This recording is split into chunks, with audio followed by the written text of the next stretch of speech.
E a madrugada na Rússia e na Ucrânia foi extremamente intensa, né? Entre o dia 13 e o dia 14 de janeiro de 2025. Uma quantidade grande de ataques ucranianos em território russo, né? Em Briansk, em Kazan, e foi avançando assim toda uma região.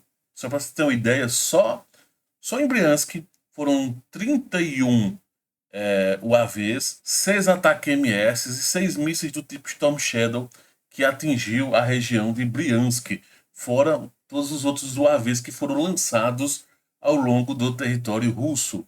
E por outro lado, os russos conseguiram avançar.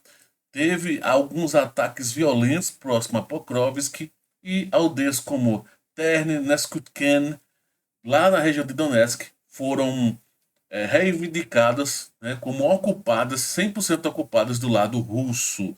Isso e muito mais você vai ver agora. Vamos lá, falar agora sobre o fronte Rússia e Ucrânia. Vamos começar de trás para frente, tá? Para facilitar. Nos últimos minutos, saiu o informe por parte do Ministério da Defesa da Rússia, reivindicando uma área aqui, ó, especificamente, esta região aqui, tá? Como ocupada. O pessoal chama de as aldeias de Terra e Neskuken, já como 100% ocupada aqui, esse vilarejo aqui, pelos russos, que continuam avançando, continuam o cerco aqui em Velika Novozilka. Então, o cerco continua, só que conseguiram avançar. No caso, avançaram até o rio, tá? Só para ficar mais fácil entender. Então, a região limítrofe, de certa forma, terminou sendo aqui o rio ou essas meio que como se fosse um tipo de pequenos riachos que tem aqui, né? Que passam por aqui por perto. Teve esse informe. Não sei se esse informe saiu meio que do tipo para abafar todo o barulho que os ucranianos fizeram, né, durante a madrugada, de certa forma, né?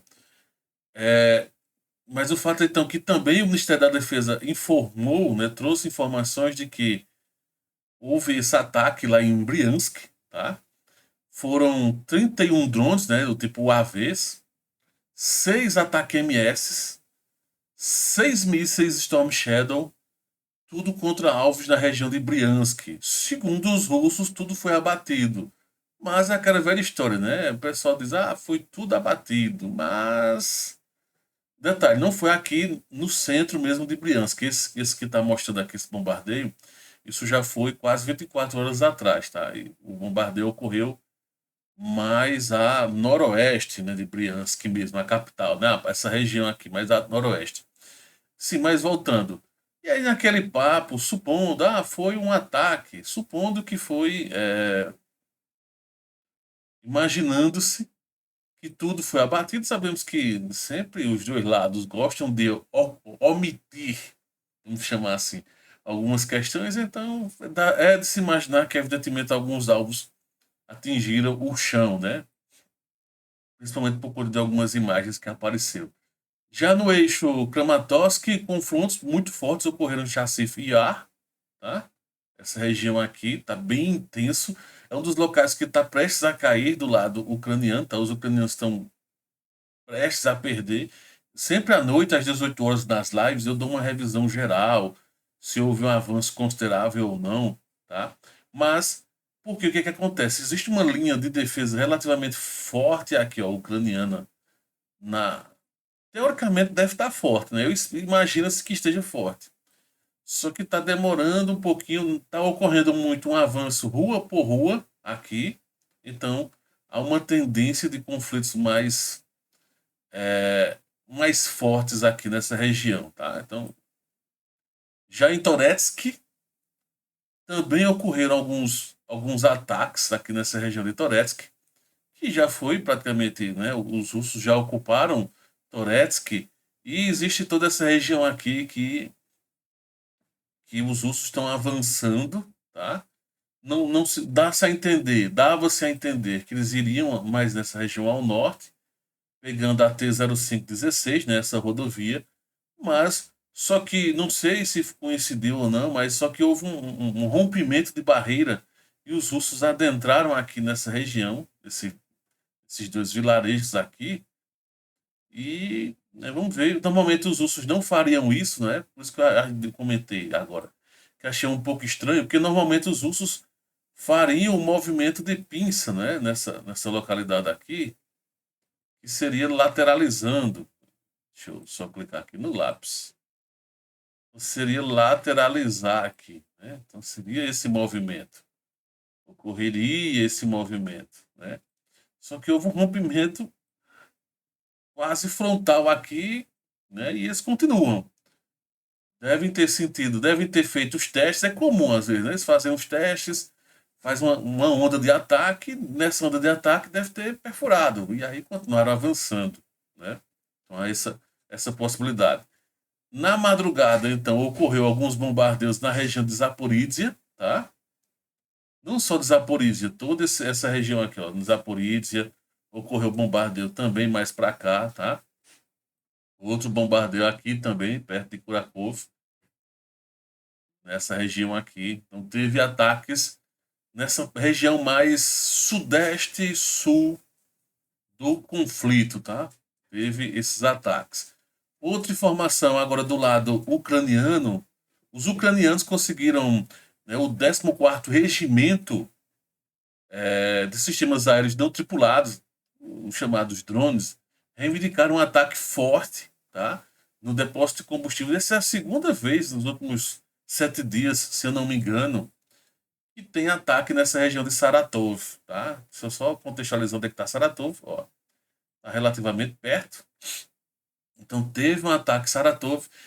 Esses, segundo os informes, esses locais, os informes ucranianos, tá? Esses locais, e que também, se eu não me engano, a própria Rússia já admitiu isso, só para deixar claro. Armazenamentos com combustível para bombardeiros, o Tu-95MS e o Tu-160, tá? Esses alvos foram aqui dessa região. Tem até as explosões ao longe, né? Mostrando.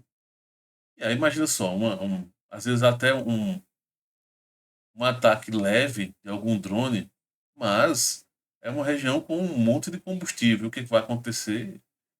Um monte de explosões ao mesmo tempo, evidentemente, né? E deixa eu ver o que mais. Continuou os avanços em todo o eixo, né? Todo o eixo leste continuou os avanços, continuou confrontos, melhor dizendo, não exatamente avanços, né? E que, deixa eu ver aqui outra parte. Sim, vamos falar aqui do caso Kazan, né? Por cerca de 8 horas atrás, enquanto eu gravo. Foi um posto de gasolina. Não sei se foi um drone barata voadora. Quando o pessoal diz barata voadora, é que ele não tem exatamente um alvo, tem uma região de alvo, mas não um local exato. O ataque aparece como incêndio a posto de gasolina. Evidentemente, pode ser que a região, o local ou a região seja destinada exatamente também a combustível. Tá? Uma grande chance de armazenar combustível para a frota russa, de alguma forma. Tá? Já lá na região do Tartaristão, 2 explosões também, depósito de petróleo. Então, resumindo, todos os ataques que ocorreram na região, tá? Por parte ucraniana, também aqui em Tula, na região de Tula, cerca de 17 drones voaram aqui na região, entre Kaluga e Tula, e atingiram uma fábrica química, tá? Causando explosões que acredito que ou química barra munição, tá? Pelos informes. Então dá-se a entender claramente que os ucranianos estão ainda mirando em alvos logísticos e principalmente alvos voltados ao petróleo, tá? Ainda estão usando a tática que eles acham interessante, né? Assim, quem sou eu para questionar um general, sei lá quantas estrelas, ou vários generais para fazerem isso. Mas existem outras formas melhores de ser utilizada esse Storm Shadow e esses ataques MS. Muito mais interessante, que iriam infligir mais danos ao lado russo. Mas eles acham que dessa forma vai valer a pena. Né? Aquilo que eu falo, não sabemos dos bastidores o quão danoso foram esses ataques, ou tem sido esses tipos de ataques. nessas regiões, em Rostov, em Stavropol, Sochi, já aconteceu, né? Nessa região aqui da Chechênia e tudo mais, parou depois do problema do avião lá, então os ucranianos ficaram caladinhos na dele, pararam e não teve mais ataques aqui. Estavam tendo muitos ataques em regiões de movimentação de aviões, e aí deu na merda que deu, né? O avião voando de Baku para a região de Daguestão e, enfim, o sistema antimíssil russo ia atingir alguns drones, terminaram atingindo o avião, enfim. E aí o desmantelar aconteceu. Mas depois disso, os ucranianos pararam, devem ter tido uma resposta mais forte do lado ocidental, do tipo, oh, vamos fazer merda, não, nesse nível não. Né? Existe um certo limite. Mas o fato então é que essa é a situação de momento, né? Os avanços ainda persistem. Do lado russo, os bombardeios que ocorrem são para atingir alvos que depois eles vão avançar, então estão destruindo locais de logística por parte dos ucranianos. Então, por exemplo, aqui em Zaporizhia houve esse bombardeio aqui.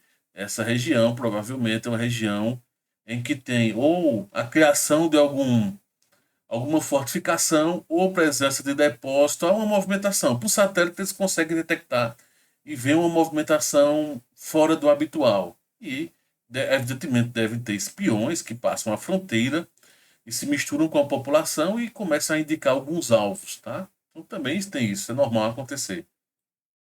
É esse tipo de situação, né? E então é isso, tá? Esse é o informe de momento que tem ocorrido. Deixa eu só ver se eu assunto informar aqui. Segundo a FSB, afirma que frustrou tentativa de conspiração com substâncias venenosas contra funcionários de fábrica militar nessa região aqui de Yaroslav. Né? Então teve, segundo a polícia, né, segundo a FSB, foi frustrado aqui. Então, de vez em quando acontece esses espiões tentando avançar e atacar algumas áreas, tá bom? Então essa é a situação de momento. Lembrando que todos os dias, pelo menos 10 da manhã, meio-dia, 14 horas, 16 horas, tem vídeo gravado. Às 18 horas estamos ao vivo por aqui. Beleza? Valeu, grande abraço.